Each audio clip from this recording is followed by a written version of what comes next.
हम्म. पाडेमामा नमस्ते. नमस्कार. आज आपण मोजे पातारपुंज तालुका पाटण जिल्हा सातारा हो या ठिकाणी आपण देवदर्शनासाठी आलेलो आहोत. तर आपण अजून भैरवनाथाचं जे देवस्थान आहे हो ते भैरवगड म्हणून पुढे आहे. इथून कमीत कमी एक 10 किलोमीटरच्या अंतरावरती. हो पण तत्पूर्वी त्याच्या अगोदर भैरवनाथाचा शिपाई म्हणून या ठिकाणी ज्याला आपण चेटोक म्हणतो, हो. आमच्या कोकणी भाषेमध्ये चेटोक म्हटलं जातं. चेटोक, चेडा, हो हा. तर त्या पद्धतीने हे देवस्थान आहे आणि हे देवस्थान नवसाला पावणारं देवस्थान आहे. हो एखाद्याची अड अडचण गोरगरिबी असेल हो किंवा एखाद्याच्या धंद्या पाण्यामध्ये जर यश नसेल, कुणी काय कोणावर केलं असेल, हम्म. तर या ठिकाणी कापूर नारळ वगैरे दिला हो किंवा त्याचा काय मानपानाचा जो हिशोब असतो तो जर आपण केला हो तर हे देवस्थान चांगल्या प्रकारे येणाऱ्या भक्ताला पावतं. फक्त कोणी असं काय उलट पालट करायचं असेल तर ते इथे केलं जात नाही. हो आणि ते कोणाचं असं वाईट करायचं म्हटलं होत नाही आणि ते करता येत नाही. आणि हे देवस्थान पूर्व परंपरेपासून पहिल्यापासूनच म्हणजे ह्याच्यामध्ये हे इथं उभे आहे हो आणि हे स्वतःसाठी मंदिर वगैरे काही बांधून घेत नाही. कारण काही तत्वमत्व पूर्वीच्या लोकांना माहिती होती. आताची जी पोरं आहेत, नवीन पिढी आहे, त्यांना त्यातलं काही तत्वमत्व माहिती नाही आहे. तर अशा प्रकारे सुंदर हवेच्या ठिकाणी आणि मस्त एकदम पठारावरती या सह्याद्रीच्या कडेकपाऱ्यामध्ये वसलेले हे गाव आहे आणि या गावाचं वैभव म्हणून ते देवस्थान आहे. हो या देवस्थानाचं काय नाव आलं? ह्या देवस्थानाचा बहिरीचा चेडा. बहिरी चेडा. हा, बहिरीचा चेडा म्हणतात त्याला. पातारपुंज गाव. पातारपुंज गाव बहिरीचा चेडा. बहिरीचा चेडा बघा बहिरीचा चेडा आणि देवस्थान बघा इथं असं आहे. बहिरीचा चेडा ना. हा, बहिरीचा चेडा. 3 मूर्ती आहेत चेटोक मध्ये. म्हणतात. चेटोक. हा बहिरीचा चेडा आणि चेटोक. हा, म्हणजे ह्या एकच देवस्थानाचं नावच म्हणायचं ना. हो, एकाच देवस्थानाचं हा नाव आहे. हा आणि समोरच्या साईडला गाव आहे, हे बघा इकडे. हो का, ही समोरच्या साईडला इथं गाव आहे ना हे. ह्या गावातच मानकरी आहे तिथे. हो गावाची मनकर. इथं गाव आहे, इथं बाजूला आपली इथं बाईक आहे. भरत चाळके आणि भरत चाळके.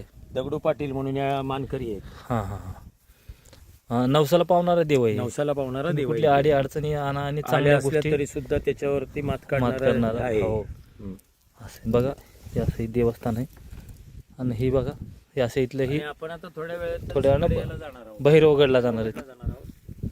हे जो हे असं आहे. गुणधनी आहे, खरा मालक आहे. खरा मालक आहे. हे भैरवनाथचे शिपाई आहेत का हे? ते भैरवनाथचे शिपाई आहेत. हां भैरवनाथचे जे शिपाई आहेत ते शिपाईचं इथलं हे देवस्थान आहे.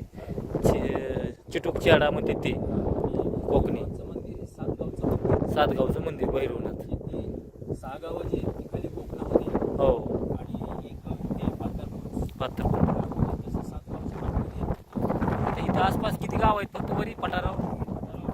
हे एकच आहे. त्याच्या पूर्व बाजूला हां पूर्व दिशेला मळेगाव आहे. मळेगाव. त्याच्या उत्तर बाजूला कोळणी गाव आहे. हां अशी 3 गावं पठारावरती आहेत. पण ही गावं पूर्ण रस्त्याच्या मार्गावर आहेत. शासन आपला वन विभाग हां डिपार्टमेंट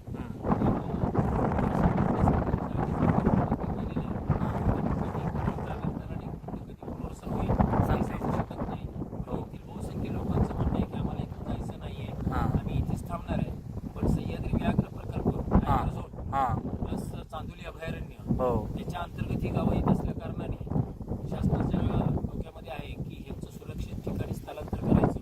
हां आणि हा पट्टा परिपूर्ण सगळं अभयारण्य. म्हणजे घाटमाता हो. फाट्यापासून हां हा पूर्ण पट्टा पन्हाळ्यापर्यंत हो रिकामा करायचा. हो आणि इकडे वन्य प्राण्यांना मुबलक जीवन जगण्यासाठी, आनंद घेण्यासाठी, कारण हे जंगल आपलं सगळं गोडे जंगल आहे. इकडे काटवणी जंगल आहे, गोड. असं शासनाच्या डोक्यामध्ये आहे. हो. तर बघूया पुढे काय होतंय ते.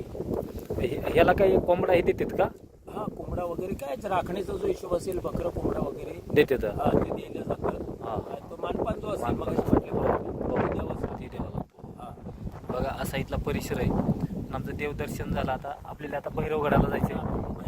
10 किलोमीटर भैरवगड आहे. हा, बरोबर. चला मित्रांनो, जर आपल्या इथं हे कोणाला यायचं असलं तर पत्ता कसा सांगावा ह्यांना? इथे यायचं असेल तर आपण कुठूनही आलात हो. तरी तालुका पाटण हो कोकणपट्टीतून आलात तर हेळवाकला यायचं. तिथून इकडे हेळवाकपासून एक 12-15 किलोमीटरच्या अंतरावरती एक गाव आहे. हो आणि पाटणपासून जवळजवळ 40 किलोमीटरच्या अंतरावरती एक गाव आहे. हां तुम्हाला संगमनगर धक्क्यापर्यंत डांबरीकरण आहे. हां मूळ गाव नावपर्यंत डांबरीकरण आहे. त्याच्या पुढे कच्चा रस्ता आहे 4-5 किलोमीटरचा. हां त्या रस्त्याने तुम्हाला इकडे पुढे यावं लागतं. इकडे या गावाचं नाव आहे मोजे पातारपुंज, हो पोस्ट गोवारे, तालुका पाटण, जिल्हा सातारा. हां असं यावं लागतं. हा.